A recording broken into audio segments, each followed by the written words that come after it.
whatever you prefer. Um, this is an extension of a show. We started yesterday, so I guess I got to make it to listen to a playlist. So this would be part two to License to Pill.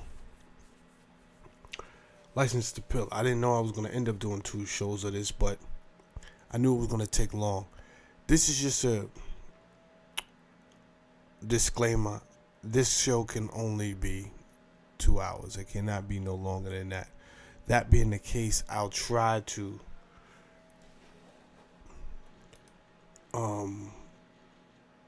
refrain from too much external stuff because I just want to give you the education on how the healthcare system, as much as possible. There's a lot of moving parts to it, but we specifically about the healthcare system. I want to talk about licensure coming into play with the ability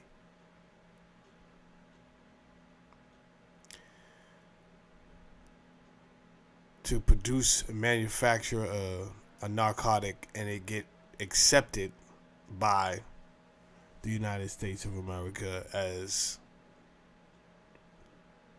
being okayed, by our officials and say, nah, you could take this.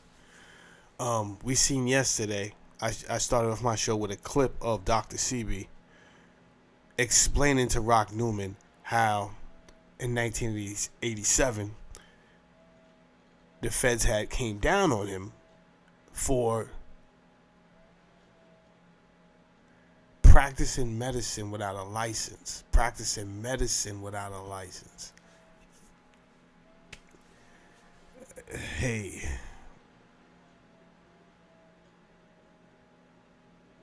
I kind of feel mixed about it. I'm going to keep it real. The reason I feel mixed is because there was a lot of malarkey going on. There was tomfoolery going on where people were running around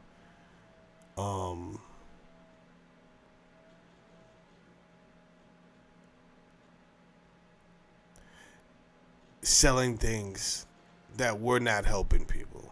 They just weren't helping people. They were selling people hope and at the same time selling people death.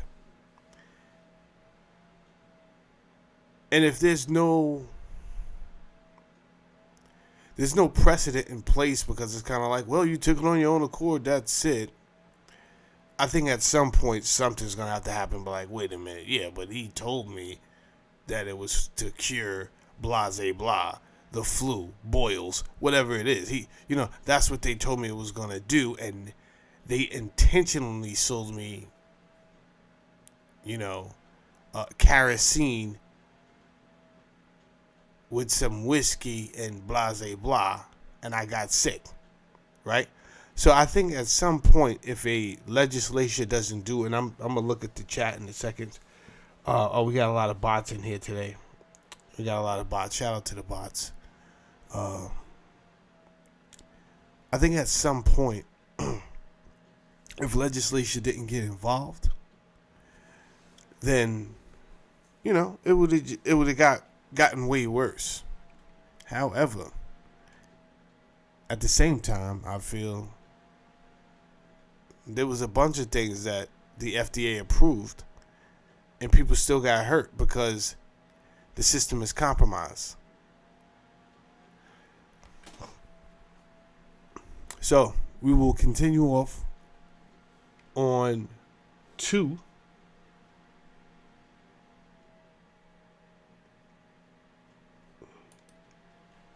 They're just writing anything in the chat because they're bots. Hold on. I'm here early. I'm not even doing this show for views. I'm just doing it because I never finished the show yesterday. So let's go ahead and finish the show from yesterday. All right. So where we left off yesterday, we left off at Code of Ethics. Code of Ethics. All right. So the American Association, the American Medical Association, the AMA, my apologies, attacks on medical education. and especially on other medical sects, were supported by a code of ethics adopted at their first convention. With the code of the American Medical Association hoped to deny the ability of patients to judge their physicians or disagreements between physicians to encourage attacks on irregular doctors and quacks. Yeah, I just want to stop right there. Now, the information I'm reading is out of Rockefeller Medicine, man. If anybody is curious to know, like, where are you getting this knowledge from? Give me a second as I try to force down this last bit of turmeric and ginger and lemon juice with no sugar. All right. Ooh. With the code. So apparently, and like we discussed yesterday, this American Medical Association they wasn't joined yet with the other universities at all. They were separate at this time, and they was kind of going at each other. I guess they couldn't tell the future, like, yo, one day y'all gonna be together on the same squad. Y'all need to just chill out. But at this time, this is the beginning of things, and everyone is riving for a spot in this market, right? Because clearly there's going to be a lot of money here for us to get. So the associations are not exactly on board with the medical universities, and you still have herbalists out there who's fighting. They call them lay healers, herbalists. You still have so you got like 3 different groups fighting amongst each other to see who's gonna either remain as not so much an authority, which would be the herbalists, but be able to remain in consideration as a specialist. But you had these other 2 groups that was pushing hard to get rid of these herbalists, because this little opportunity for the new term scientific medicine. They had just in the middle of the 19th century, the 1800s, middle of the 19th century, they started to term this coin scientific medicine. But they cannot fully go through with this scientific medicine if people are still using herbs and they're still working. No one said they stopped working. But you did have quacks out there. With the code of the AMA, hope to deny the ability of patients to judge their physicians. Now, I just want to start right there. From that point on, what I'm reading to you is this: the AMA, and this is a medical association, they didn't want the patient to be able to say, yo, your stuff is not working, you screwed this up. They didn't want that from then, but at the same time, they wanted the ability to work on this person. Mind you, we spoke yesterday, a lot of their procedures, techniques used on the people were crude. Bloodletting. There was not a lot of, I would say, in my opinion, a lot of rhyme and reason. It looked like they were just trying things, using arsenic on certain things. It looks like in my opinion, it was just really, truly trying things that maybe some people before them had tried, some doctors. It didn't always work. Either way, just from them writing this tells me that the patients were not happy with their physician, with what they call the regular physician at this time, or disagreements. Let's move on. And generally to reduce competition among regular physicians. At the same time that the AMA, the American Medical Association, complained about the low standards of medical education, that's something else we talked about yesterday. We talked about how they complained that education was so cheap that everybody started to go. Then everybody started to become doctors, which lowered the price or the fees someone could charge because there was just so many damn doctors around at this time. So they was also complaining about that.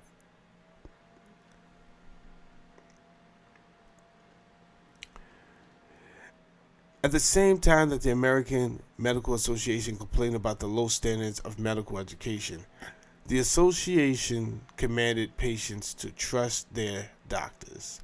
The obedience of a patient to the prescriptions of his doctor should be prompt and implicit.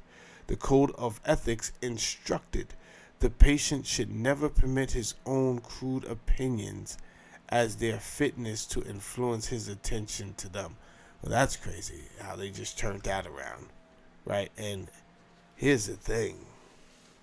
I think it was a two-way street in my opinion, right? You're coming to the doctor because you perceive or you think they have the education. But here's the thing. I think it was very obnoxious of the doctors at this time to think that we actually need you. Like, we don't. What you do doesn't work. That's what we're trying to let you know. We want to support you because you're right here in the city. So before I have to go to the mountains to find Uncle Buck, because his stuff has been working. It tastes kind of crude, but his stuff works. And I don't have to get cut open at all. So I think these doctors became a little bit more obnoxious. And that was kind of crazy that they did. They actually wrote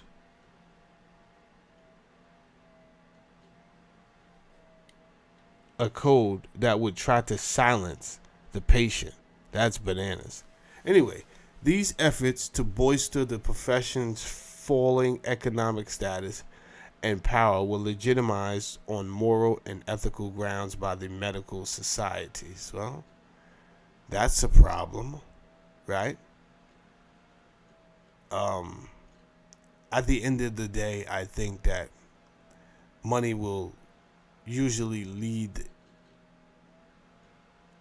the pack, meaning it's going to be someone compass on how they should guide. This is the problem. Not many people even have a moral compass, right? Money is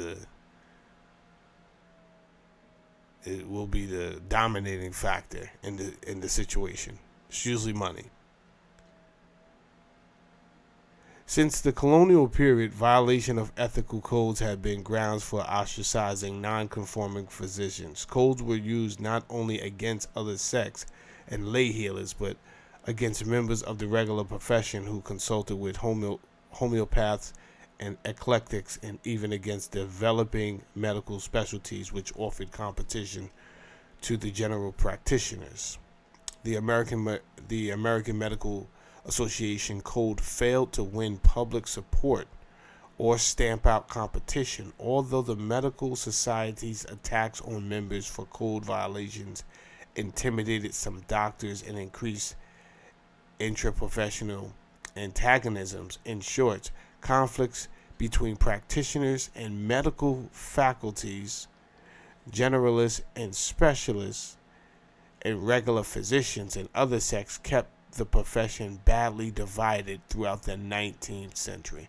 So there we go. That paragraph alone tells me these people are still not unified, even though they have a commonality, which is the interest of health. So this is a great point for us to start having a conversation of how did this all start, right? How do we get to the point where the feds would walk into someone's business or someone's territory and say, yeah, we have to arrest you for practicing medicine without a license. What's the history behind? How did it get this? Like, get to this. You have the authority to do that? Because at one point in America, anything went. You could have just been outside saying, yeah, I got a cure for that, and someone take it, and it was perfectly okay. The incoherent strategy of the regular profession's leadership and the weak structure of their organization. The AMA, anytime I say the AMA, because I'll start saying AMA at this point, American Medical Association, left the field with no sect able to secure undisputed control over the competitive market. Medical school output continued unabated. By the end of the 19th century, the United States averaged one physician to every 568 people. Compared with prevailing ratios in European countries, Germany with one doctor to 2,000, okay. The United States was overcrowded with physicians. Physicians' incomes ran the gamut from poor, $200 a year, to wealthy, as much as $30,000 a year for a small number of elite doctors. Yeah, that's kind of crazy because it's the year of 2025 of your Lord, almost 2026. And there's some people out here making that today. That was big money back in those days. $30,000? Wow. The chief complaints of the most prominent professional spokesmen by the end of the century were the surplus of doctors, low incomes, and the low social status of the profession. Three underlying problems plagued medical reformers who tried to heal these wounds. First, physicians lacked an agreed-upon technical basis for settling among themselves disputes between the sects. That's true. Without public consensus on technical criteria of effectiveness and validity, all sects competed for business in the medical market. But without sufficient public confidence in the validity of any one sect, no sect could win a monopoly of medical practice and thereby eliminate the competition. So I think it was going to work out best at this point for just the herbalists. Why? Because people been using herbs. So it's like, all right, I don't have to go with this new sect anyway. I don't even have to deal with these new medical doctors because this is all kind of new. So I think who was going to benefit the most by them not joining together, not being able to agree and settle their differences was going to be the herbalists. Second, the lack of a technical basis for establishing public support put them all in a weak position to establish political control over entry into medical practice. Boom. Earlier, efforts to use licensing ended in a humiliating defeat for the regular profession because of organized opposition from other sects and distrustful public. Now, yesterday, if you I did a show which was part 1 on license to pill, and we spoke about how these doctors who went to school, they did try to start a license, right? They went to school, they came back, and now they have to deal with the competition between these herbalists. And then they tried to use their momentum to create a license. But the herbalists pushed back, so these regular doctors who went to school, they found a politician, but the herbalists they went political with it too, and they ended up winning because the public didn't have a lot of trust in them anyway. That they knew exactly what they were doing. But it sounds like they're starting to figure it out right here. Third, within at least the dominant sect, different economic interests divided those who practice medicine from those who train future practitioners. Practitioners wanted to restrict the supply of physicians, and part-time faculty wanted to preserve institutions that were lucrative additions to their own practices. All right.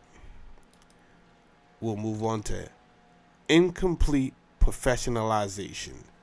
The name of this chapter is Incomplete Professionalization. All right. Without actually having public confidence in their technical ability, physicians throughout the 19th century and earlier had nevertheless proclaimed norms to support their authority over the lay public. All right. So it sounds like they're delusional at this point, right? They don't really have the public's confidence. However, it might be the fact that they went to school where they're moving like they have more authority over these people that are walking into the woods, picking flowers, coming back to their house, churning them up. You understand? And giving them to the people. It's not that the people are not getting healed or getting better, should I say. But in these doctors' head, compared to scientific medicine, these are primitive tactics and procedures, and they feel like we got more authority than you.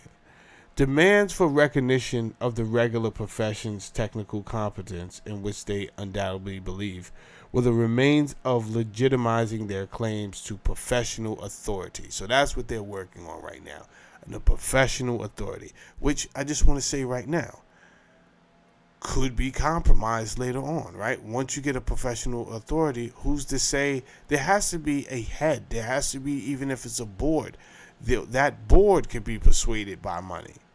That board could be compromised, is what I'm saying. So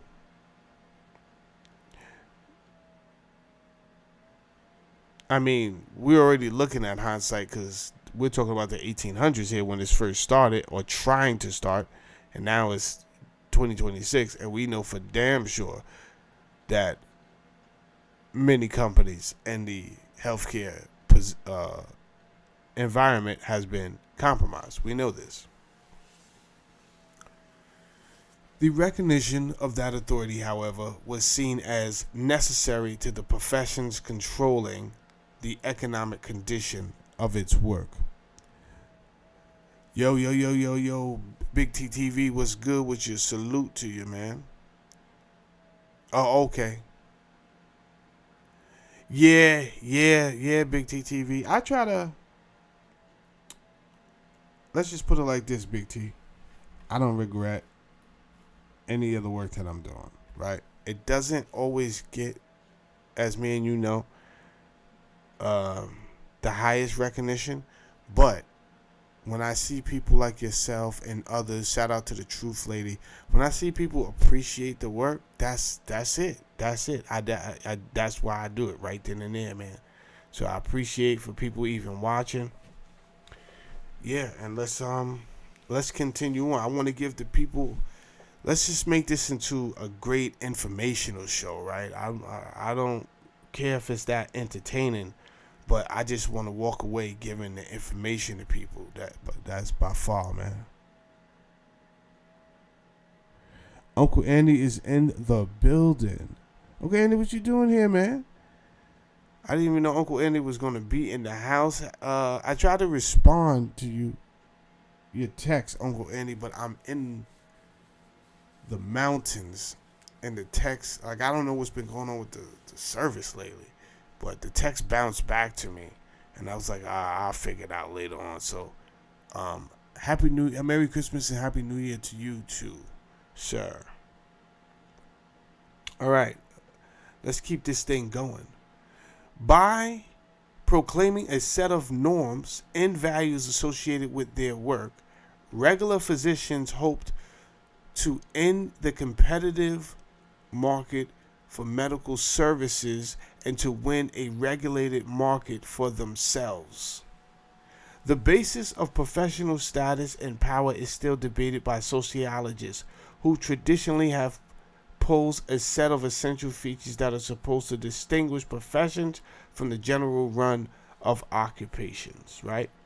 So what I'm hearing is that what we call the regular physician, the people who went to school, they desperately needed something to separate them from these people that they call the lay healers, right? These are your herbalists. They didn't want to even be classified, like nowhere close to the, like, they are not us. They are not us type of vibe. They not like us. We went to school, good sir. Paid all the big money. You understand? GTM basketball is in the building. Happy holidays to GTM basketball. Get the money. Get the money. I also believe he owns a graphics company. You can check him out on Instagram. DM him if you need, guys, anybody watching this that may need graphics. Hit him up. In 1928, A.M. Carr Saunders, the father of sociology of professions, defined a profession as an occupation based on specialized intellectual training or study. Let's stop right there. Let's stop right there. I gotta look up this A.M. Carr Saunders. Let's stop right there. Bring this over here.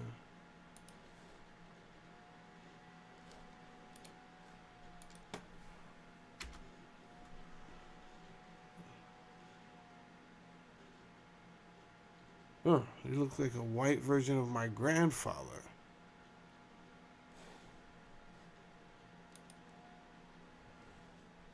Alright, hold on. Let me open this up here.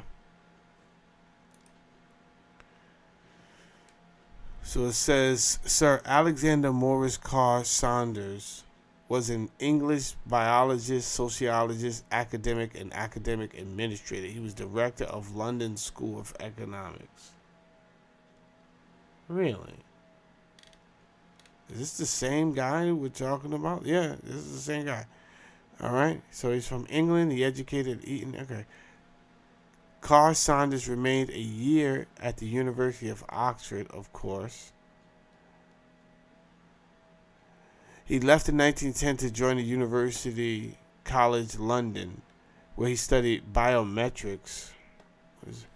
Biometrics are body measurements and calculations related to human characteristics and features. Biometric authentication is used in computer science as a form of identification and access control. It also used to identify individuals and groups that are under surveillance. And he studied this in 1910? This is crazy. What?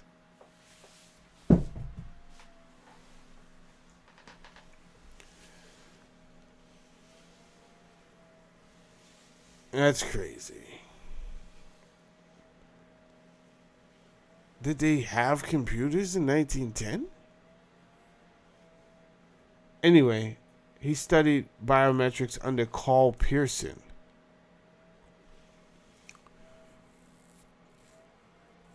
Damn, Carl Pearson knew how to dress like that in 1910. He wasn't playing games. Carl Pearson was an English biostatistician and mathematician. Damn, yo. That's where it's at, man. You gotta know math. You just gotta know math, man. That's where it at. That's where it's at. I was looking at a new app that they kind of help you do like a few minutes of math every day and teach you. I'm doing Khan Academy right now just to relearn algebra and pre-calculus and calculus. That's my goal for this year. I want to become strong in algebra, pre-calculus, and calculus. I can't even believe I finished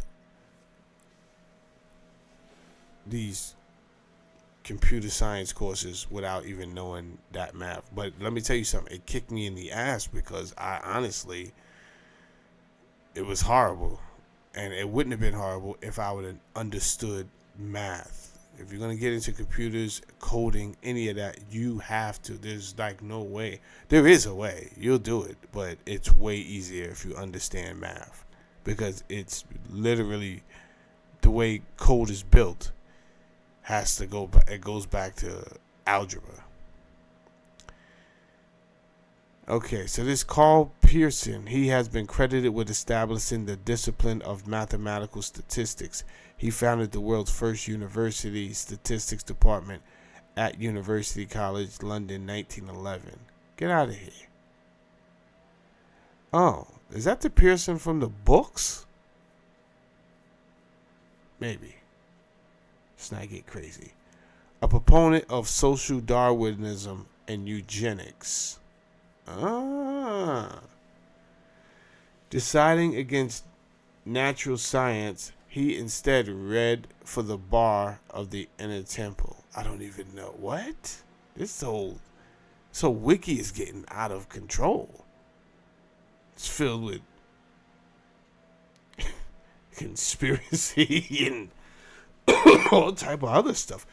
Concerned about all kinds of social ills and problems. He saw a solution in eugenics for engineering of society in a better condition. Now, we're still talking about Sir Alex Morris Carr, who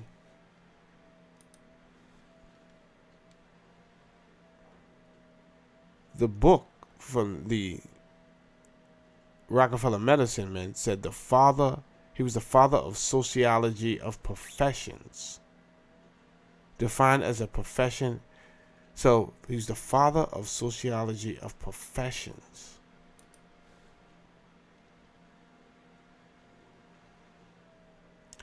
I'm just trying to, if you're trying to wonder why I just paused for a second, I'm just trying to work this out cognitively on why they're calling him the father of sociology of professions. They did this a lot, especially, 20th century, 19th century. Just start giving out titles to people.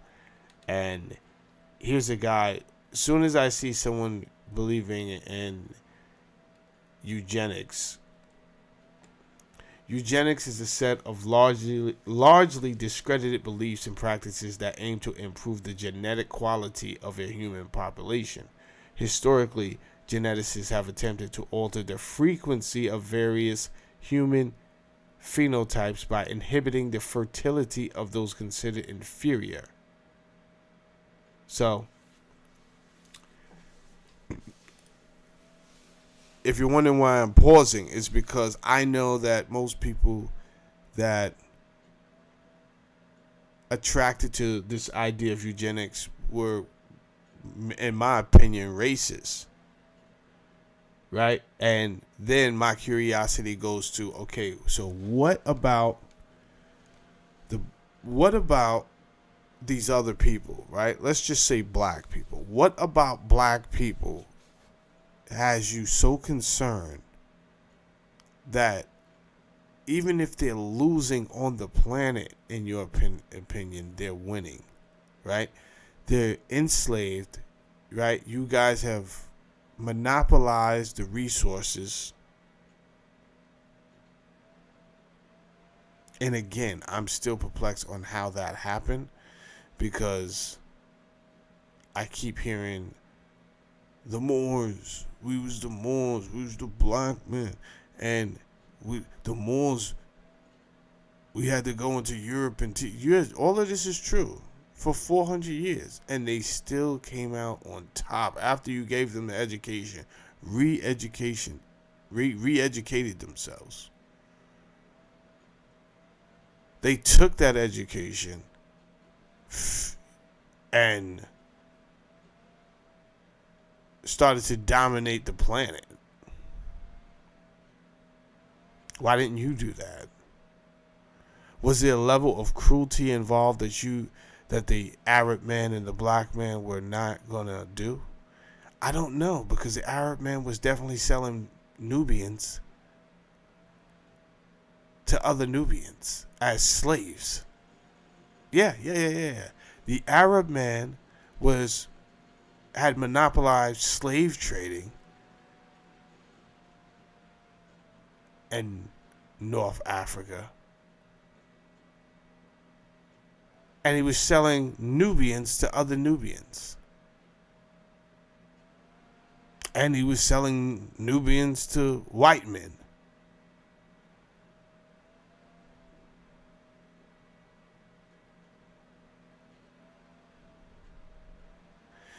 So the white man went and dominated the earth, right? Then we come up to the 20th century, and he's still, after the black man is pretty much down, he's like, nah, this is not enough. This is not enough. We have to find a way to biologically either improve us or deteriorate them. Damn.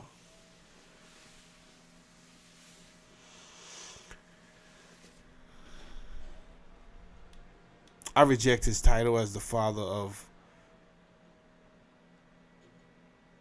sociology of professions. I reject that title. But let's keep going. And in the event, all right, hold on. Let me catch up on the comments here.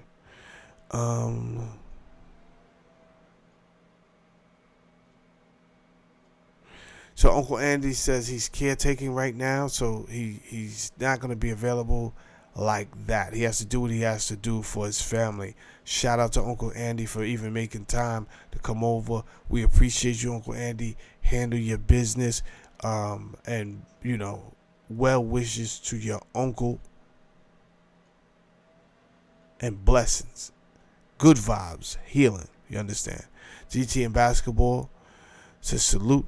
He says GTM says I was horrible in math, always lost in the process. Only some concepts of math I grasp too easier than others. That was me, GTM. That's a fact.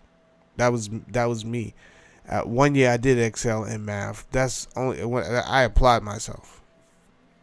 I got mad at somebody. I remember being mad at somebody. I was like, yo, I'm going to show you. And I got an A in the fucking course. And as soon as I got an A, I just started failing again. I was like, oh, fuck this. I just wanted to show you. I could get busy if I wanted to. And I just think it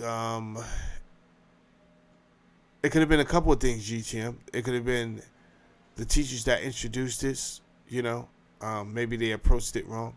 But also, I think our level of concentration and focus even on how people explain this education to kids. So when I explain this education to my daughter, I'm telling her, I don't want you to do this because I don't want you to learn math because, I want you to go to school and that's what you're supposed to do, and I just want you to get good grades. I actually explained to her why I want her to learn the math, right?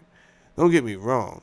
She's a straight A student, but in my opinion, she's kind of dicking off a little bit, right?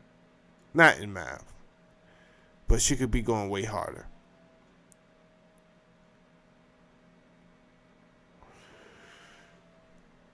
I explained to her The reason I want you to know math is a couple of reasons. For one, what I've learned as now that I'm an adult, it is a language that is used in many things. And if you don't know the language, they'll just hide, they're not really hiding the language. It's right there. You just didn't know it was going to be used later on. So the top paying careers, there's some level of mathematics in it, and it's not all, you won't see it as mathematics, right? They're not going to tell you, hey, it's mathematics. You'll just know the job. Once you do get into the studying, and I'm going to take computer science as the example, the jargon in computer science is mathematics, right? I didn't know this. Vectors and all this, that's all mathematics. Variables, that's all mathematics.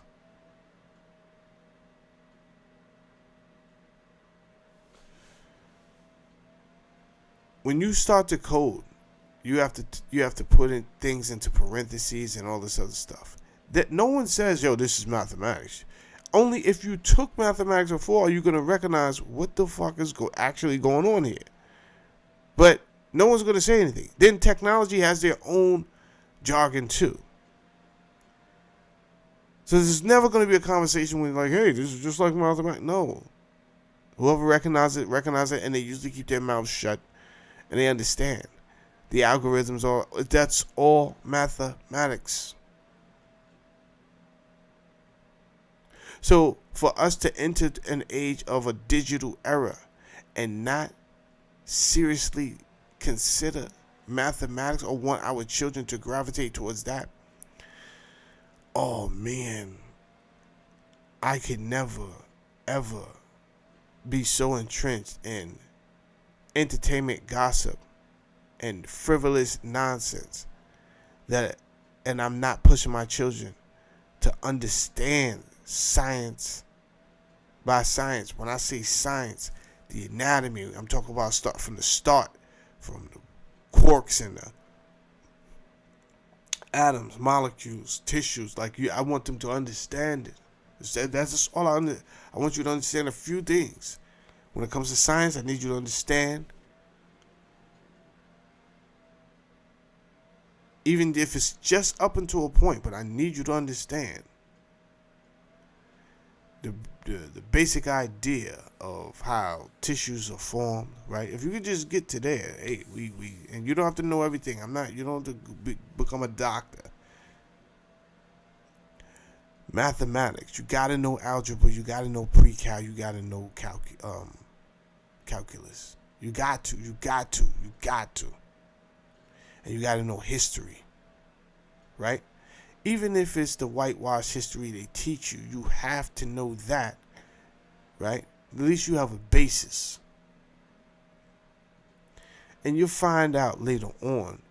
You will find out any history that they did not teach you, because at that point your mind is so mature, it's going to be hard to keep things from you from a mind that has already been involved in that much intellect. It's going to be hard. You'll be seeing through it all.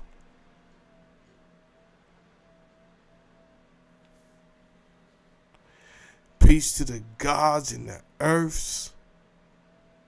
Original man is in the building. He says, let's talk about it. Let's talk about it, God. All right. So, in 1928, this character, Sir Alexander Carr Sanders, the alleged father of sociology of professions, I reject that title for him, defined a profession as an occupation based on specialized intellectual training or study. Well, that's why I stopped right there. That part keeps messing with me.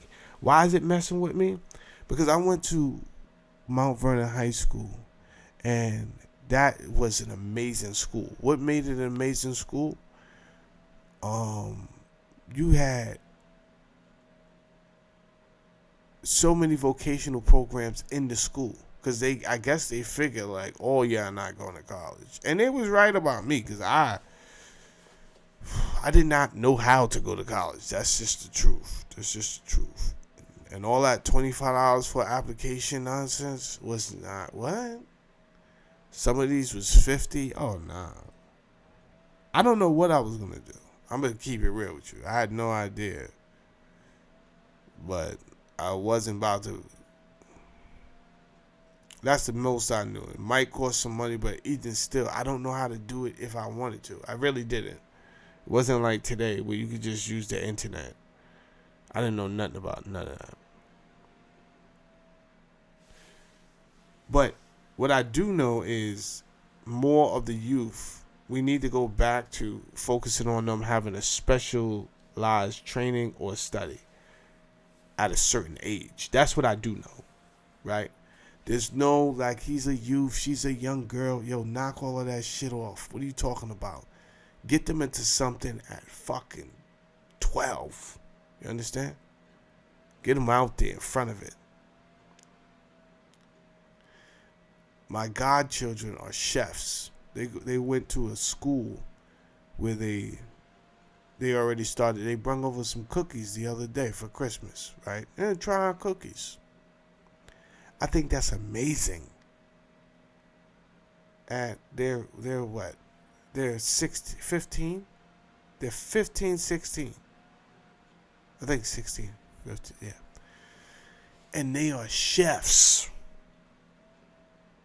They went to a different school just to learn. They was in school with my daughter, but then they went to another school just so they could learn chefs, how to be chefs. And they're pretty plump kids, so it's safe to say they like food, and I think this is going to work out good. Now, for one of them, it's going to definitely work out good. The other one may figure out, hey, they're twins. He may figure out, listen, you my man. I've been with you since forever, but I don't think I want to do this chef thing with you.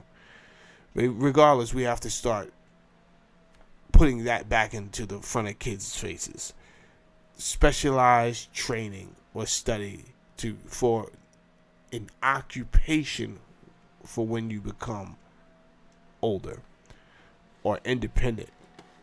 Providing a skilled service to others, okay? That could be anything. You could be a tattoo artist, right? You don't have to be a civil engineer. You could be a tattoo artist, huh? You could be a nail technician. But you need to know about it. I don't want you just pop up on the scene and cutting people's fucking cuticles and infecting people's fingers. You have to know your craft. You understand? And in return for a fee or salary.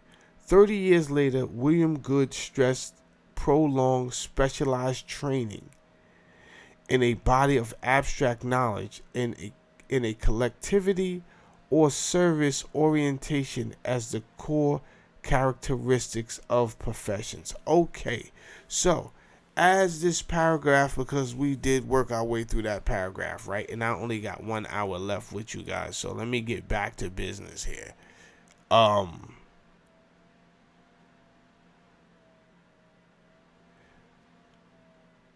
What I'm basically reading is,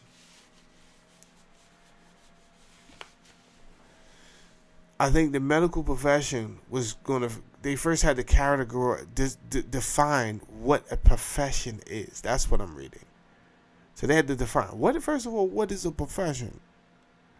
Once they define what a profession is, then they were going to say, now the things they put in here, you need intellectual training or study.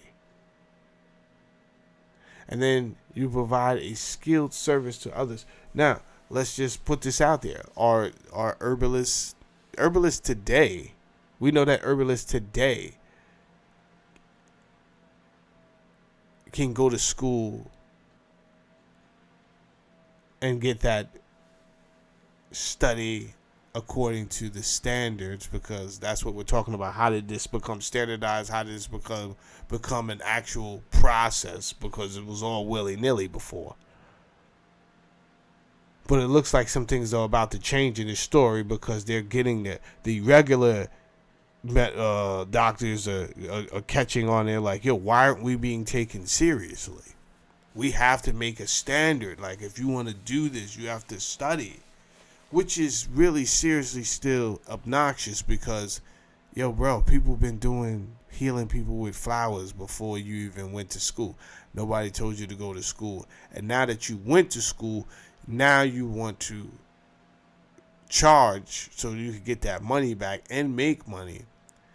But the people that's out here just doing it, they're just doing it for not even the love. It's like they're just doing it to be humane. If I know that these flowers over here will heal you, I'm going to do it, and I'm not going to charge you a lot of money. Like, I'm not going to do that. As long as we have what I need to heal you, yeah, give me a couple of dollars, but I'm not going to hit you over the head. And if you can't pay, then I'll just let you suffer and die.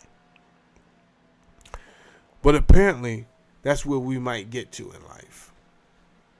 The list of formal characteristics of professions had been extended by other sociologists to include a systematic body of theory. All right, let me read that again because I messed up that word. The list of formal characteristics of professions had been extended by other sociologists to include a systematic body of theory, acceptance of the authority of the professional by all who come to him or her as clients, protection of the professional's authority by the political community, a code of ethics to regulate professional relations, and a set of values, norms, and symbols that build solidarity among. So this is the paragraph right here. We're now bringing it home. You understand?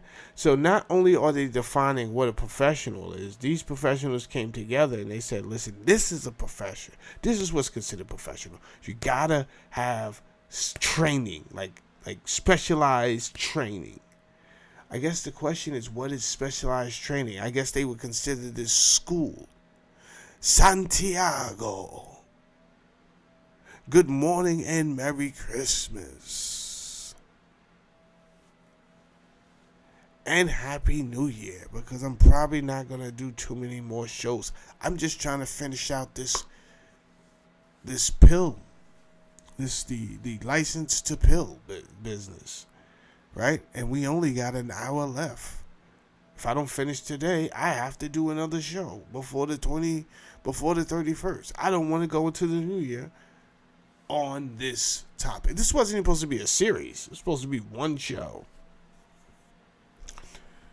But here we are.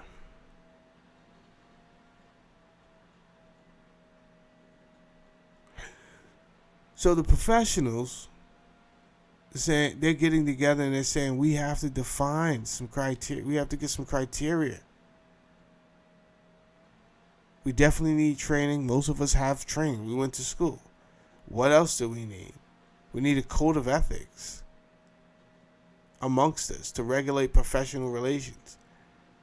All right. What else do we need? We need a set of values, norms and symbols that builds norms and symbols. Okay, so this is when we will probably see the caducees used surrounded by the two snakes. By the way, snakes symbolize knowledge.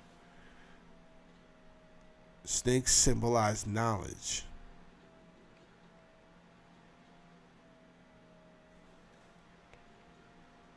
All right, I'm not ready to open up ChatGPT yet. Not yet. I will. All right.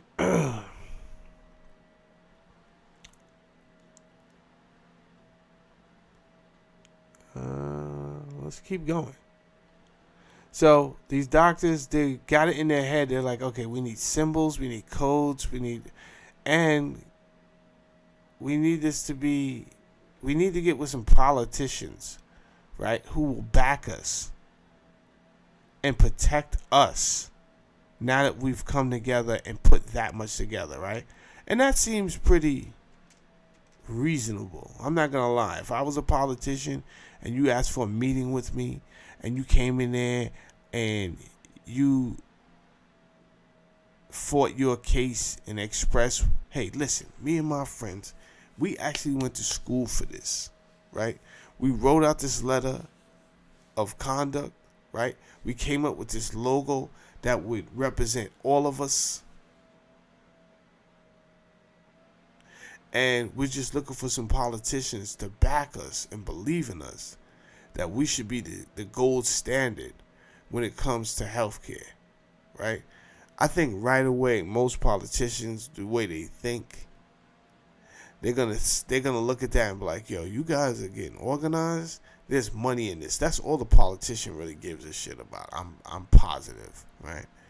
But because he can spin anything and definitely make it seem like, well, good people, I'm just tired of people getting hurt, right? So you got some people out here selling snake oils and all that, and you know, listen, the time is over for that. We gotta have a regulated group of people who that we know we can go to as experts and try. So I think once they had sat amongst themselves, it sounds like they was definitely headed in the right direction off the bat. Let's keep reading. However, lists of formal characteristics turn out to be fairly useless in the real world in distinguishing professions from other occupations. Even worse, they tend to gloss over the political and economic dynamics that are essential to the process of professionalization, making professional status and power appear an inevitable, desirable feature of modern societies. In reality, as Elliot Friedson has observed, any occupation wishing professional status creates a systematic body of theory, claims exclusive authority of its practitioners, adopts a code of ethics, tries to build solidarity amongst its practitioners around formal values, norms, and symbols, and otherwise cloaks itself with the well-known medallions of professions to support its claims. Right. If there is no systematic body of theory, Friedson argues, it is created for the purpose of being able to say there is. The commitment to service, argues Harold Wilinski, is the pivot around which the moral claim to professional status revolves. Like many such professional norms, there remains no clear evidence that a service orientation is in fact strong and widespread among professionals. In reviewing the sociological literature that makes such claims, Friedson has concluded, the blunt fact is that discussions of professions assume or assert by definition and without supporting empirical evidence that service orientation is especially common among professionals. Indeed, many academic social scientists have been beguiled by their own beliefs in science and expertise into confusing professional norms with the reality of professional practice and motivation. Just because you are a so-called professional, even if you get the code of conduct and the guides and the framework and the symbols and all of this stuff, and even if you have solidarity amongst you guys, it doesn't necessarily mean that you're that much better or better at all. And what you do, the efficacy of what you do, is it at a high rate, or is it still low? So you look polished. It's kind of like, a machine that you get that looks shiny on the outside, but it's horribly made. and it breaks apart fast. But everything on the outside looks shiny. It looked good. How many cars are built like that? Oh, this car looks nice.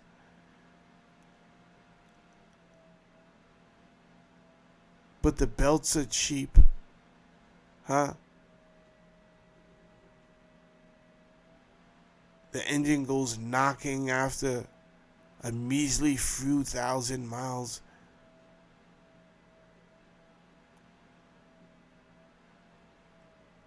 It's cheaply made. And whereas you may have a crude looking car, it's not much to look at, but let me tell you,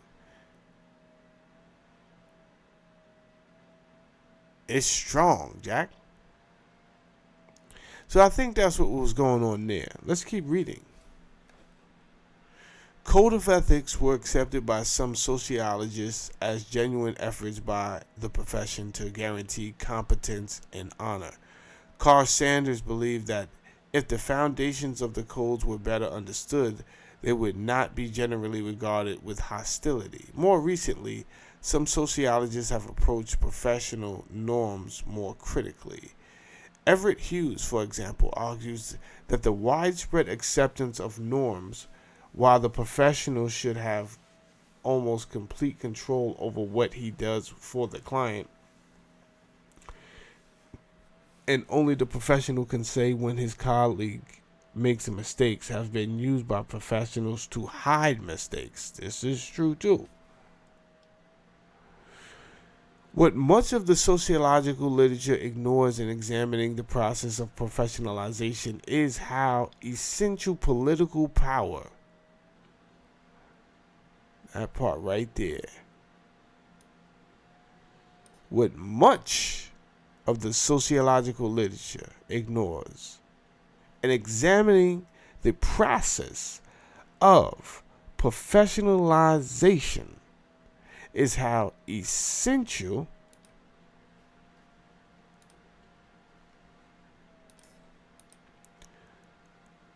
political power is gaining and maintaining professional status. That, monsieur.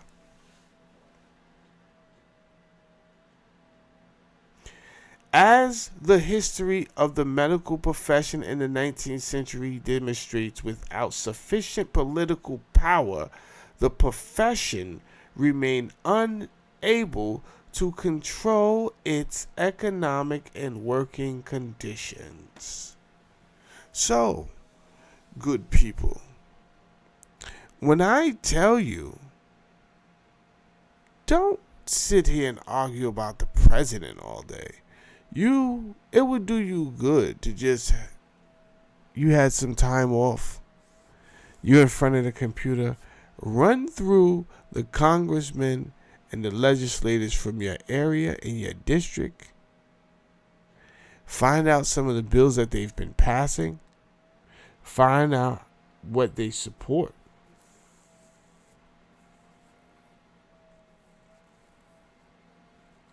Because if it was true when this started, it's still true right now. A lot of power that these pharmaceutical companies have and these medical people in healthcare have is because the politicians put them in a position to have that much power. License to pill.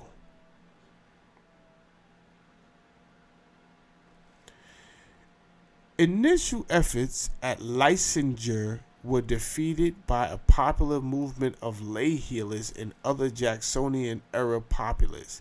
Attempts to use medical education as a strategy of reform were thwarted by the organized profession's lack of control over medical schools. The leading reformers organized the National Professional Association, but the medical school faculties were beyond the reach of the American Medical Association. So what we hear in this here paragraph is They already came with that whole licensing business. Let's get it to you. They have to have a license. It fell apart because the lay healers, the herbalists, they stood up. They said, "Nah, you're not gonna try that." And guess what? These other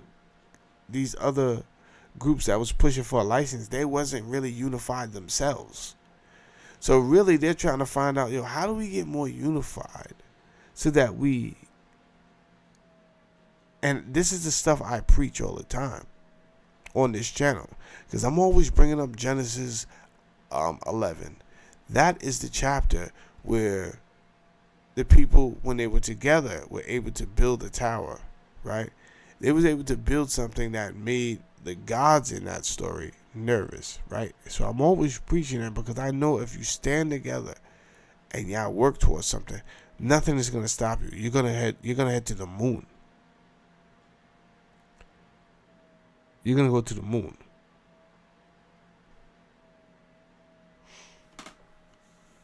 Attempts to use medical education as a strategy. So that was the first thing was the licenses. The second thing was the medical education. But then that fell apart too.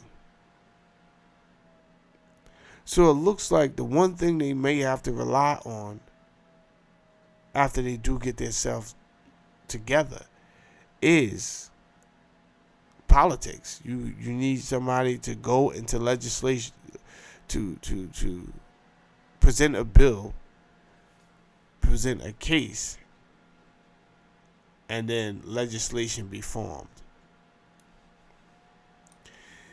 Ethical codes articulating prevailing professional norms failed to win public support for the profession and could not overcome intra-professional competition.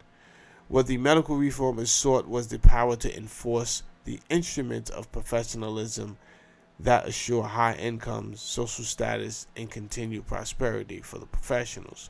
Friedson is adamant in his interpretation of professionalization, not training as such, but only the issue of autonomy and control over training granted the occupation by the elite. So, there we go.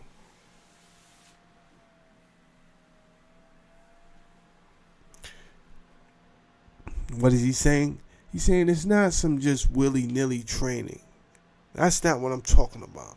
I'm not talking about you training somewhere and then coming to me telling me you was training this, right? We have to control the training facilities so that we know if you graduated from that particular facility that's working with us, now we can recognize you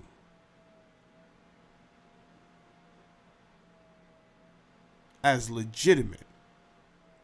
So this is all falling into place as long as they can get the backing from a politician. Friedson is adamant in this interpretation of professionalization, not training as such, but only the issue of autonomy and control over training granted the occupation by an elite or public persuaded of its importance seems to be able to distinguish clearly among occupations, he argues. And the process determining the outcome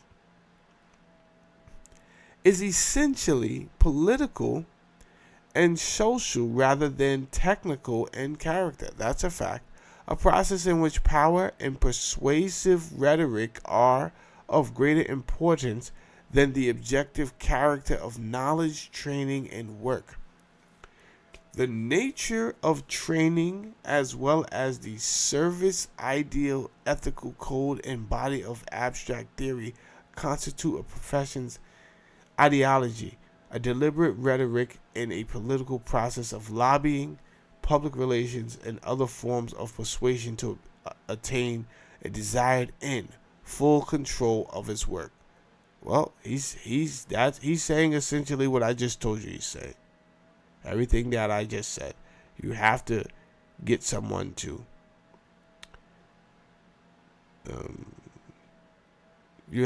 whoever's going to graduate, whoever's going to train, they have to train at a facility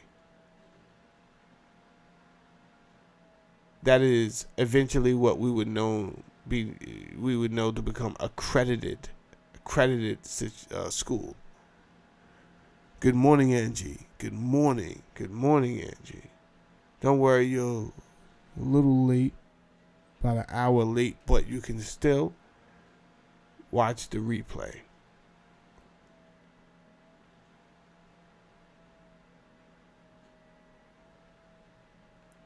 The nature of training, as well as the service ideal ethical code in the body of abstract theory, constitutes a professional's ideology, a deliberate rhetoric, and a political process of lobbying.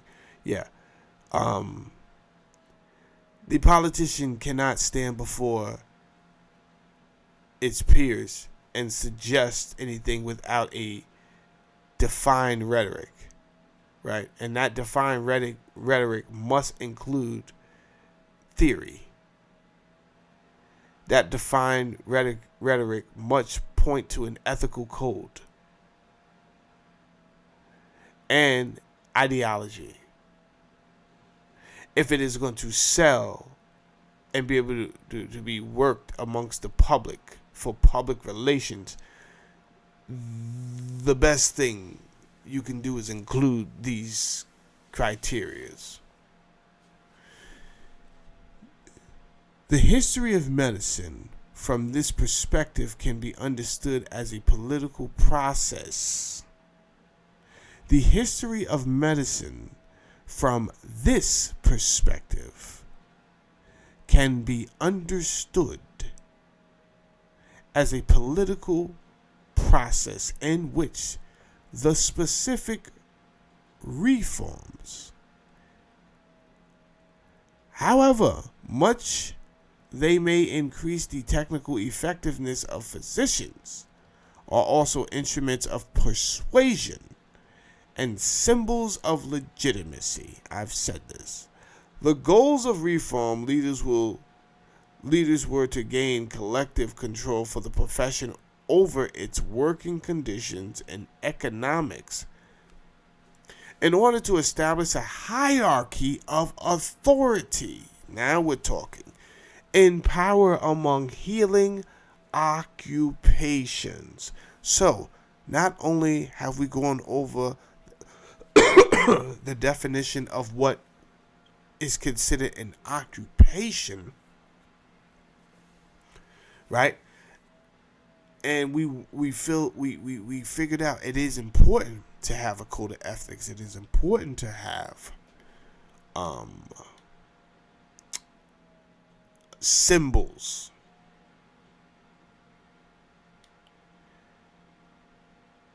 Theory. These things are all important to have. We have to be able to define what is an occupation. So they're taking the steps to be legitimate. They're like to be seriously not legitimate legally because there's no precedent for this yet. So when I say to be legitimate in the eyes of the public, this is called sociology, right? They're just understanding sociology, how does the behavior and the mentality work amongst us in this community. They took the time to stop and say, no, we have to understand what is the hindrance. I want to stop right there. I always have to bring this back to my black people, right? And I don't say this to be funny. I'm just saying, I think, if anything, the closest we've gotten to what I'm about to suggest is the Nation of Islam. I'm going to be dead serious with you. The Honorable Elijah Muhammad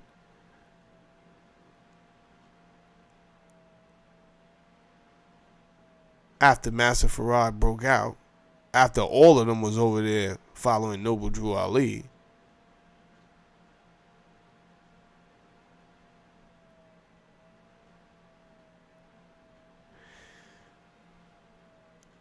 I like his response probably the best. Right? We have to become specialists in areas. You cannot. if someone's not treating you right, right, which the white people in this country was not treating black people right collectively, they just wasn't. If someone's not treating you right, why do you need to be among them? You're among them because you don't know how to go get your own food.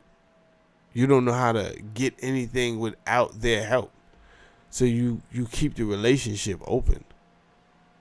But if you actually would take serious the compartments of sociology and understood sociology, what do we need to maintain?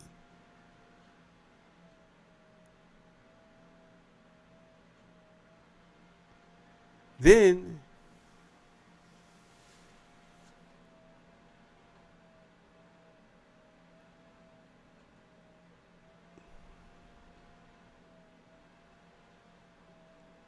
peace, Double V is in the house.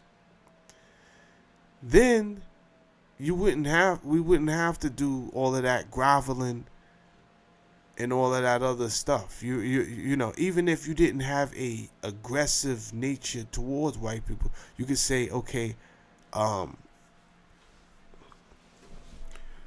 don't have anything against you, but we got our own thing over here that we do, right? It's just, you could remain independent, but we can't do that. We're not taking the things that we need to take serious, and somehow the narration is changed. It's like it's the most craziest conversations where I be thinking I'm on the plane by myself. I swear to God, right? Because I see so many people that look like me, meaning they melanated, right? Meaning they may be in my age, and then our thoughts are so different, and I have to sit back and say, why have our thoughts so different? Right? Why are you willingly ignorant? Why do you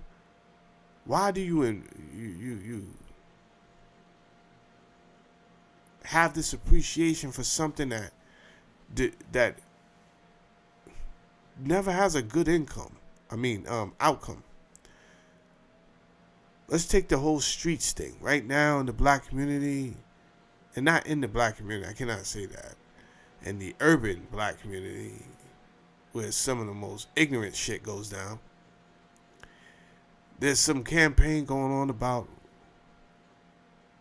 whether, it started by poets too, right? Urban poets, who you guys call rappers, right? Fuck the streets, right? One guy comes out and says, fuck the streets. Some people come back, and what you mean, fuck the streets? I'm sitting there perplexed. What do you mean? What does he mean, fuck the streets? What do you mean? What are you talking about? He said what he said. So then you get all type of different characters coming out the woodworks, trying to protect something. And I'm perplexed. Something that has for the longest time, if 1,000 men walks in, one walks out. That's it. If 1,000 men walk in the streets, one walks out. So this guy says, fuck the streets. You have the audacity to say what you mean, fuck the streets. Yo, you upset?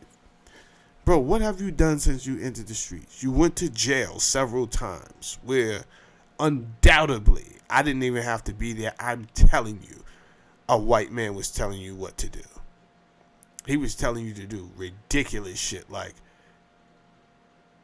grab your nuts and bend down and spread your butt cheeks and stupid shit. Stupid shit he was telling you to do. Here's the kicker. You did that shit, nigga.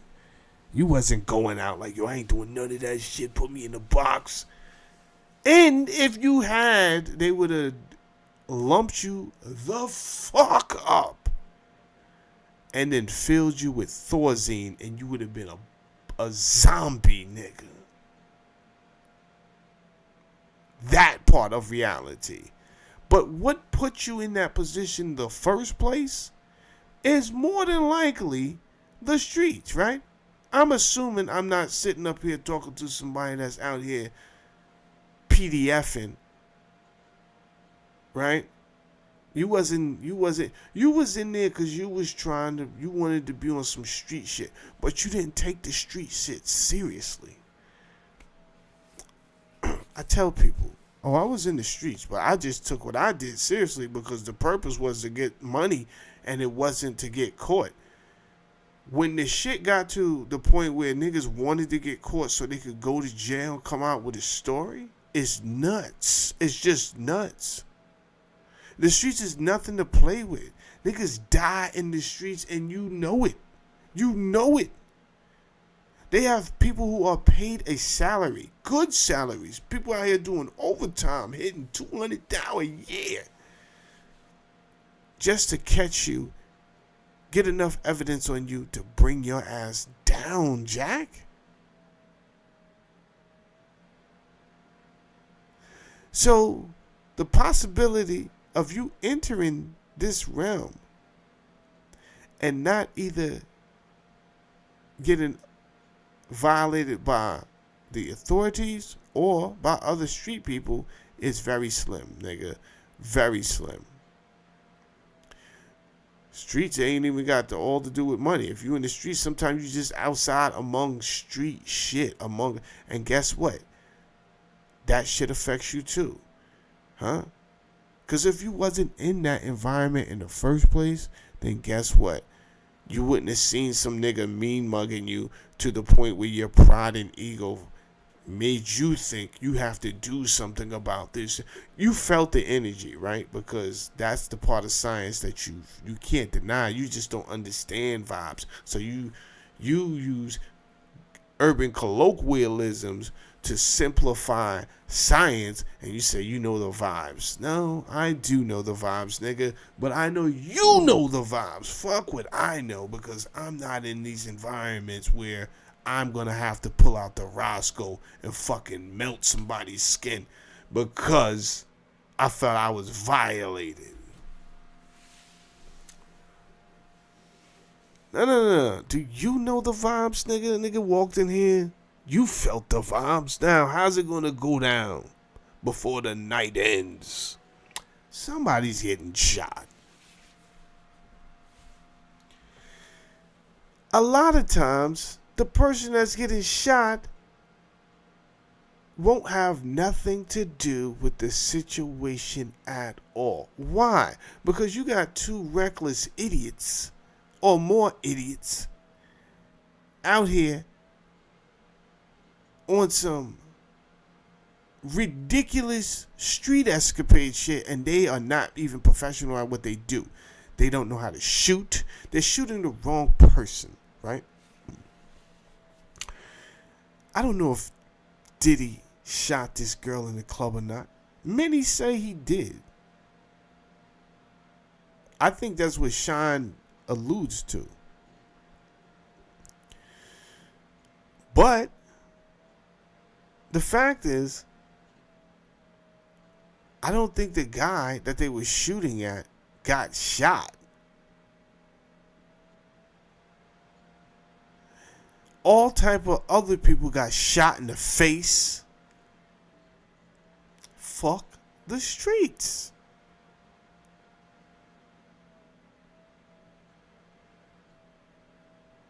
Do remember, may he rest in peace, Junior, 13-year-old Dominican kid walking to the fucking store. Mistaken identity. Fucking stupid ass young street Dominican niggas ran down on him, chopped him up with a fucking machete. What are you doing?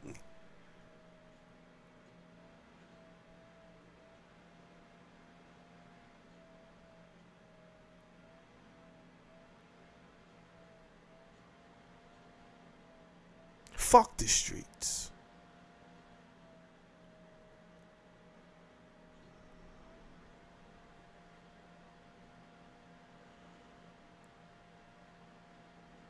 I don't want to get into the other the people. I hear podcasters get up here talking stupid shit, but in my opinion, these are fucking stupid asses in the first goddamn place. So it don't make no difference me saying their name. Anyway, let's get back to this. The history of medicine from this perspective can be understood as a political process in which the specific reforms, however much they may increase in the technical effectiveness of physicians, are also instruments in the persuasion and symbols of legitimacy. The goals of reform leaders were to gain objective control for the profession over its working condition and economics in order to establish a hierarchy of authority and power among healing occupations, to ensure that physicians reigned firmly at the top of the hierarchy. So that's the goal.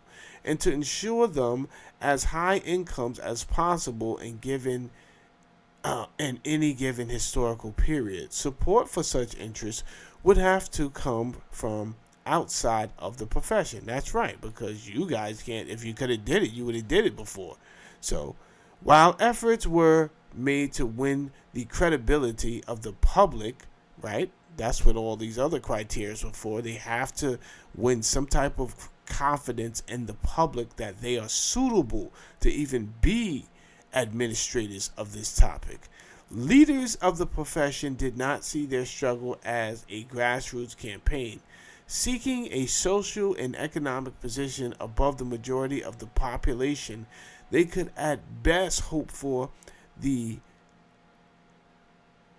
acquiescence of the people. What does that mean? Oh, they got something called define acquiescence? What? That's crazy. The fuck? Acquiescence. Plural noun. The acceptance of something without protest. In silent acquiescence, she rose to her feet. Okay. I like that word. I have to start using that. Active support would have to come from the already higher social classes. Now you're talking, right? Now they're doing it. We can learn.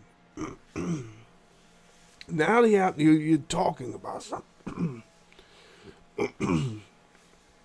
They're saying, yo, if we want this support, we have to go to the people who got the people's ear. In the 18th century, which is 1700s, practitioners had turned to gentlemen farmers and wealthy merchants and the state legislators to protect their interests. In the 19th century, which is the 1800s, a political rebellion from below demonstrated the insufficiency of merely legislated sanctions. Furthermore, political power increasingly rested in a new class in society. Those capitalists who controlled great manufacturing and marketing enterprises. These were the men who, for good or bad, were changing the face of the nation. Around their enterprises grew the great cities. Now let's talk about it. You understand? You think you're going to have more money as a politician than someone who is a steel magnate at the time, when they're using this very steel to build out railroads all across America? It's going to be very hard to do that. You think you're going to have more money than the people who use the coal to give these locomotives energy? No. These guys are making money hand over fist. Then you got this other guy who's struck oil. You understand? These areas, rubber, these areas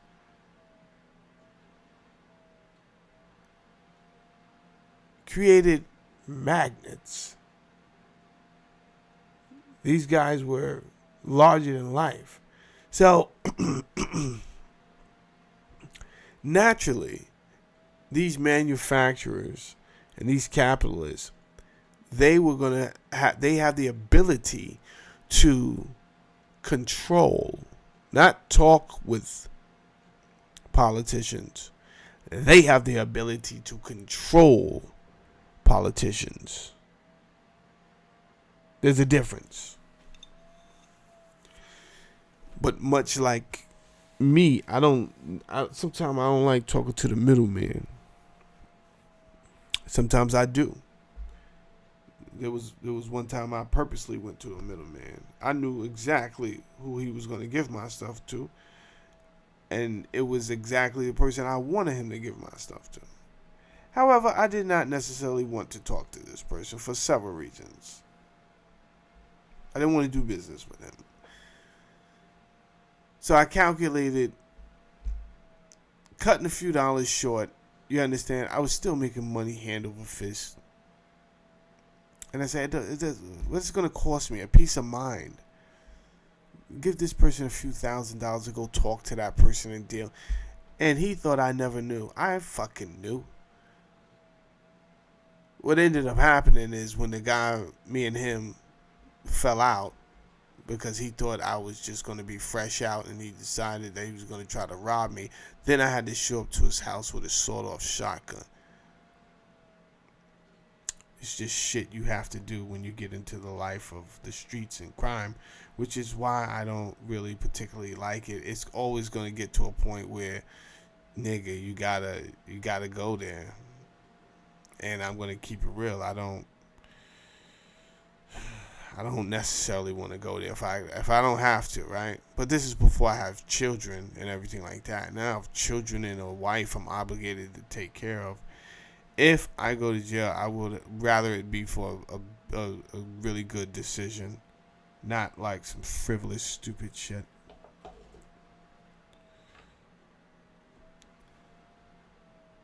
So after he did that, I cut him off. And I went to the guy myself and I said, listen, the guy she was dealing with, this is what he was giving you. It's been coming from me. The only reason I'm doing this is because he's tried to fucking snake me. Now he's out. I'm in. What's up? Let's go. That part. Now, from what I hear here, is that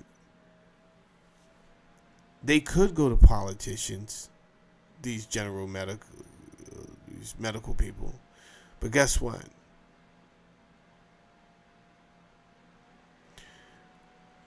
I think it's a better idea if they just went to the people who really control the politicians. And that's when they're talking about these manufacturing marketing enterprises. All right, let's keep going. These were the men who, for a good or bad, were changing the face of the nation. Around the enterprises grew the great cities. From their factories came the steel and machines that enabled the same men to unify the country commercially with railroads, products, and even armies. From their corporations came the demand for foreign resources and the products for foreign markets that were rapidly making America a world power. This was the ascending class in America at the end of the 19th century. These groups in society were connected with their enterprises or their interests could rise with them. It became clear to increasing numbers of physicians that the complete professionalization of medicine could come only when they developed an ideology and a practice that was consistent with the ideas and interests of socially and politically dominant groups in society. Damn. That's a line for your ass right there, boy. Because it's so true. I'm going to read that again. I am going to read that again.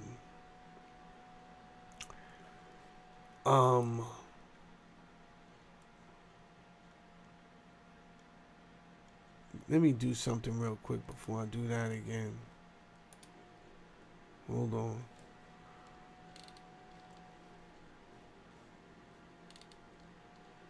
Where you at? There you go. I need to take this,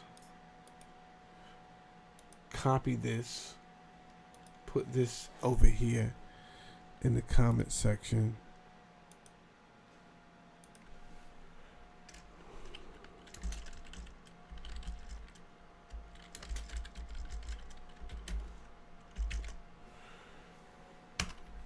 Do it like that. Pin that bad boy to the top. All right. Now, what I just did is put up a link to whoever is interested in giving this channel a donation, small or large. It is up to you completely. It can be that little as $1. You understand? It could be as high as you want.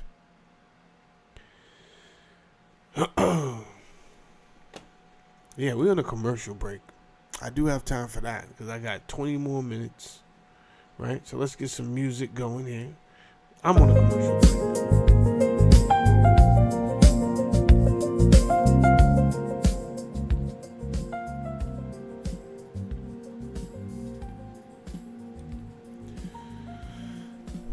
I work hard throughout the year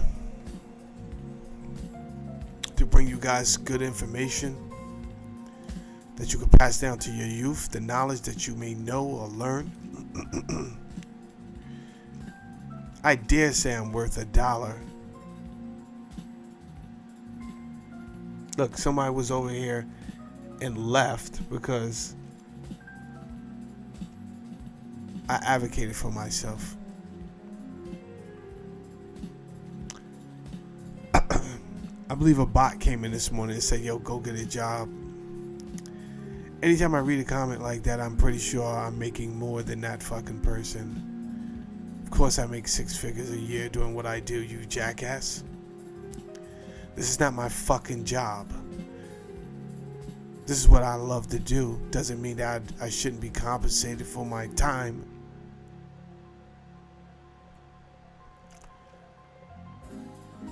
So it's not that I think I need your $1 or your $5 or your $20.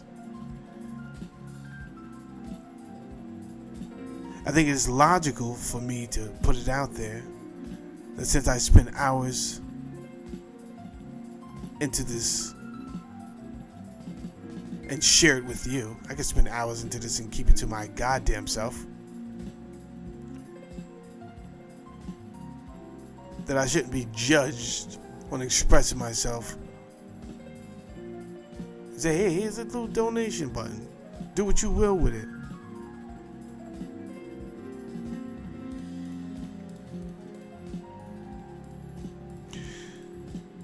Merry Christmas to all. Happy holidays to all. Happy New Year's.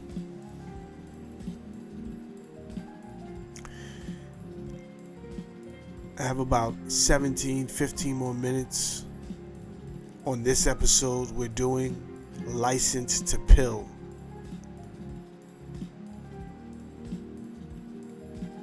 Talking about the origins of how we got where we are now with the healthcare system.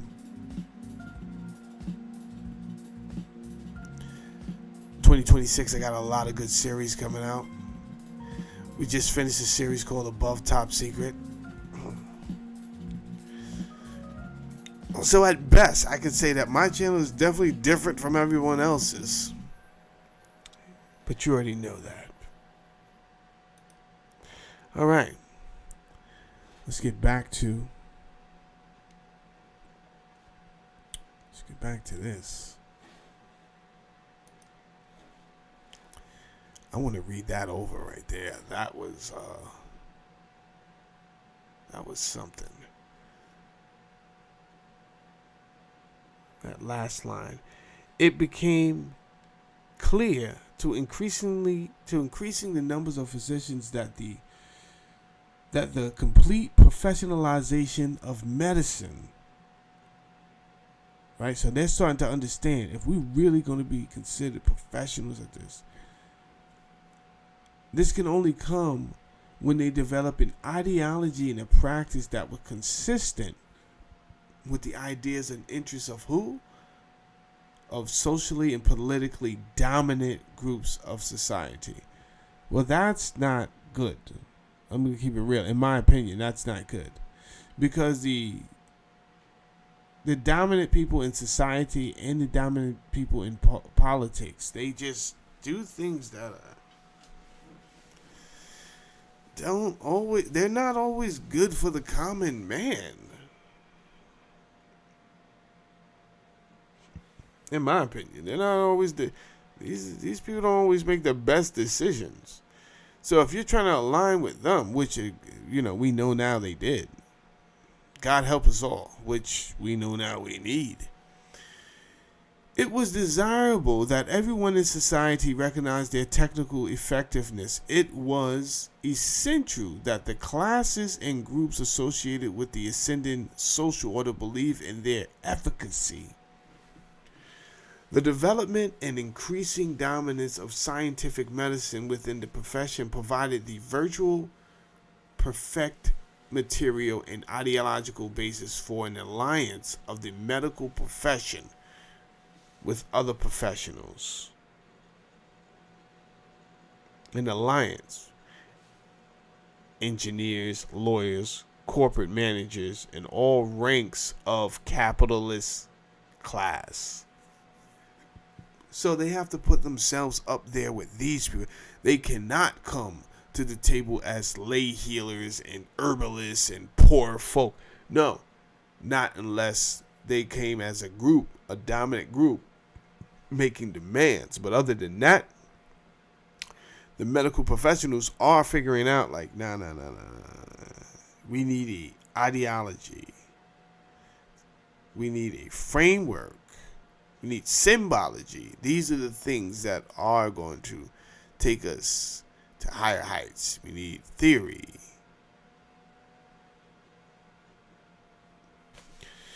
The medical profession discovered an ideology that was compatible. Let me read that over.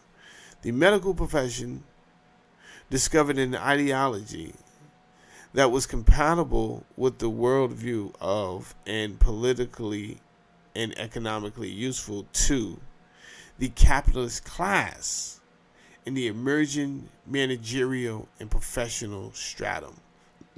There you go. They needed that. Let me see if I still have time to do this last one. Yeah, I can do this last one. I know it for a fact I can't finish all of these, so we're going to have to do another show. So this chapter is called Medicine as a Science. Medicine as a Science. This chapter is called Medicine as a Science. And this will probably be my last chapter today.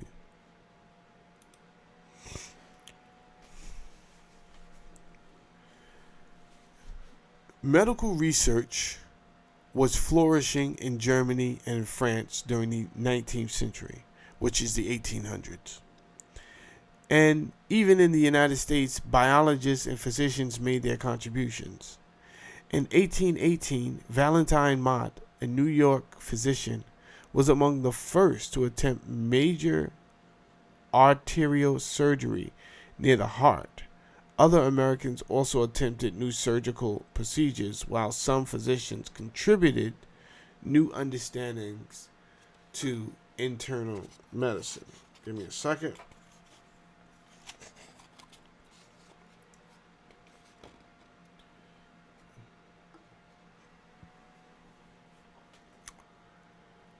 The New York Academy of Medicine, founded in 1847,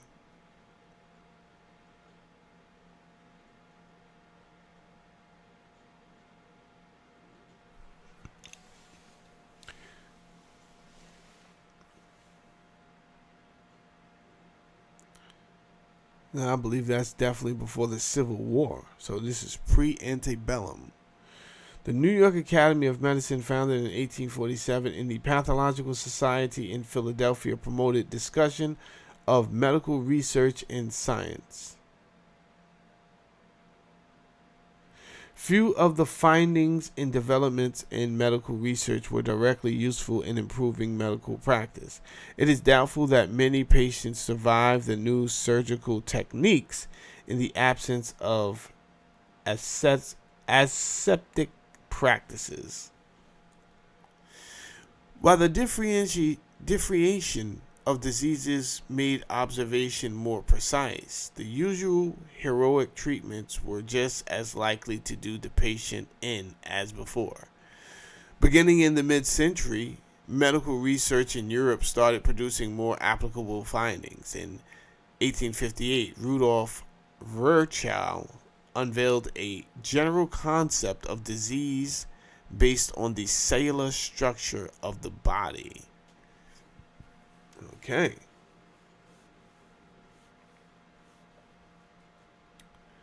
I looked up a word yesterday. Do I still got that up here?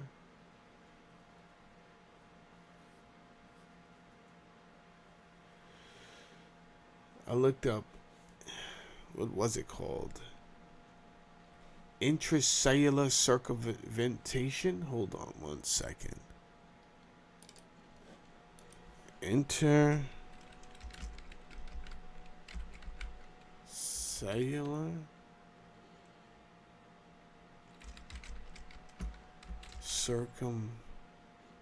intra. It was called intracellular.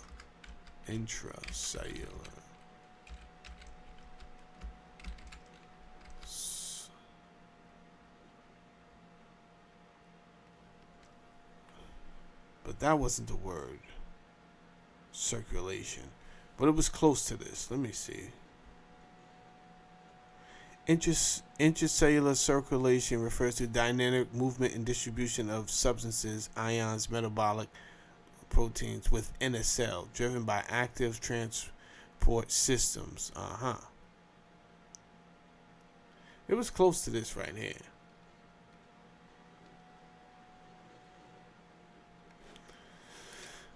Why I brought that up, who knows? In 1858, Rudolf Virchow unveiled a general concept of disease based on cellular structures of the body. From the findings of cell physiology, anatomy, and pathology, Pasteur, Koch, and other medical researchers developed new concepts and applications of bacteriology. In the last quarter of the century, specialized German laboratories began to replace the more generalist botanists, biologists, and physicians. Their findings gave medical science a more reductionist and technically more effective turn. Changes in American medical practice reflected the gradual acceptance of recent developments in Europe. Starting in the 1870s, American physicians flocked to the famous laboratories of German and Austrian universities for a year or more of study. If they were ambitious and could afford the expense of travel and living abroad without income, well, that was supposed to be one sentence. If they could. Let me read that again. American physicians flocked to the famous laboratories of German and Austrian universities for a year or more of study if they were ambitious and could afford the expense of travel and living abroad without income. Between 1870 and the outbreak of World War I in 1914, about 15,000 American physicians studied medicine in Germany alone. Wow. While most American doctors who studied in Europe returned to develop a lucrative private practice, a few put their main energies into developing laboratory medical sciences in the United States. Carl Ludwig's Physiology Institute in Leipzig produced several luminaries of America's infant medical science. Okay. Henry Pickering Bodith, one of Ludwig's pupils, founded the country's first experimental physiology department at Harvard University in 1871. William Henry Welch, another of Ludwig's pupils. So let's just stop right here. I need to stop. Because a lot of times people act like they don't know why black people are so down bad in society. And as you guys know, I will be the first to say when it's us. It's not all us. So, without recognizing the fact that we were way behind. Way behind. As a people. Way fucking behind.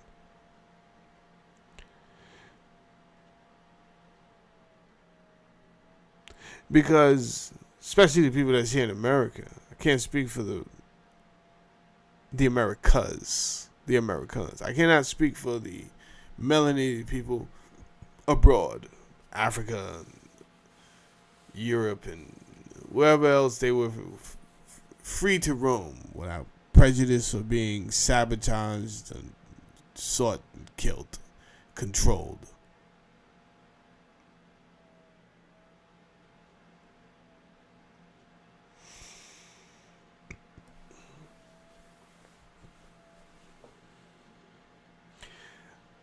But if I'm reading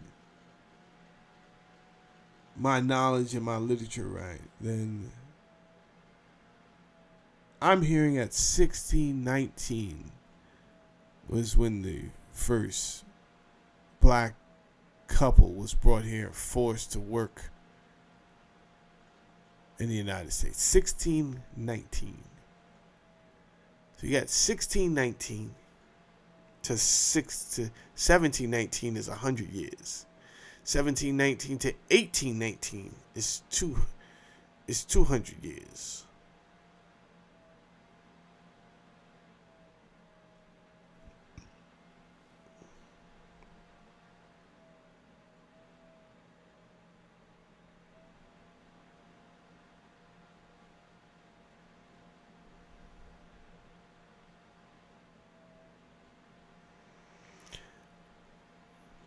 And then you had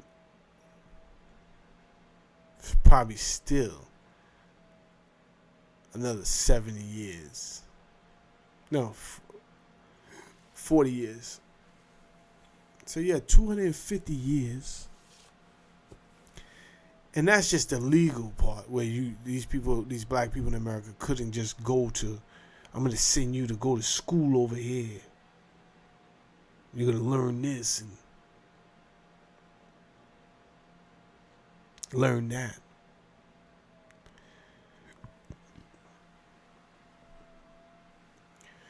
That's a lot of time for people to be dying in the family, and that family gets insurance money, and it's a lot of time for that family to build up a culture that respects science and math because they have the ability to do that without having to worry about getting beat by some other guy legally, your family molested by some other people legally.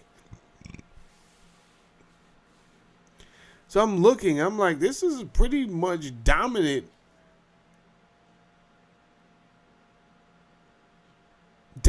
by the white race. No matter how you take it, right? Science, philosophy, all of it.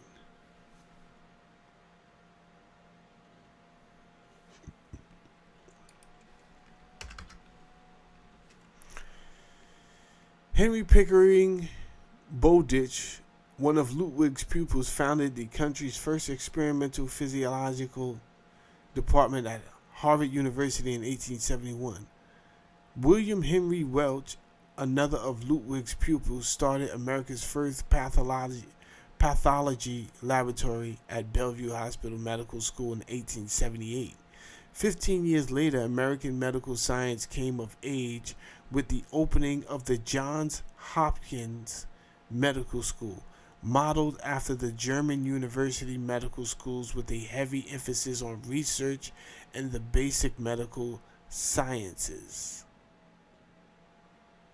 At Hopkins, the first time the United States, for the first time in the United States, the laboratory science faculty were to be full-time teachers and researchers supported by salaries adequate to live on and unencumbered by the distractions of private practice. Virtually the entire Hopkins faculty was trained in Germany. Hopkins and then Harvard, Yale, and Pennsylvania became the indigenous producers of scientific medical faculty. Stop! So if most black people at this time were pretty much healing themselves with the ancient knowledge that they had, whether they had a little bit left from what they took with them when they were taken from West Africa, or what they learned, it doesn't seem like that was ever going to be, although it had helped some people out and it helped out the good people of the countryside. These doctors were putting together something serious to be taken serious, and they had to recognize that the elite people in social and political worlds cared about money. Meaning, if they cannot monetize it, I don't know if they're going to take this thing seriously. All right, people, it is 9 o'clock, and I told you 2 hours. You understand? I told you 2 hours. So, that's my time. We're going to have to do a part 3. We're going to have to do a part 3, although I think things are heating up a little bit.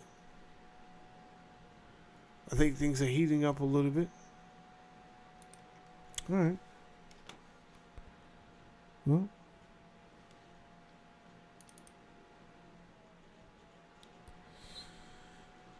thank you for everybody coming through. I guess this has turned into a series.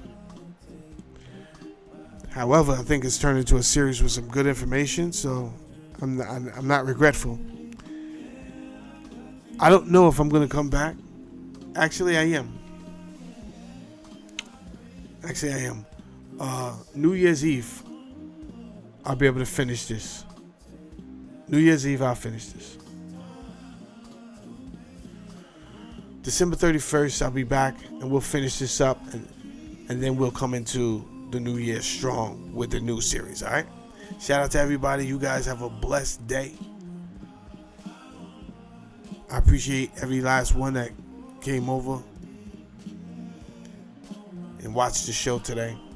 Everybody in the chat. Thank you, Angie. Thank you for leaving comments. Appreciate everyone who also hit that donate button. I haven't looked yet, but I will look at some point. That's my secure. That's secure right there. I use Stripe as a payment portal, so you're good. Nothing. I can't see your information. Nothing like that. You don't have to think I see your stuff. All right. You guys be blessed. Take it easy.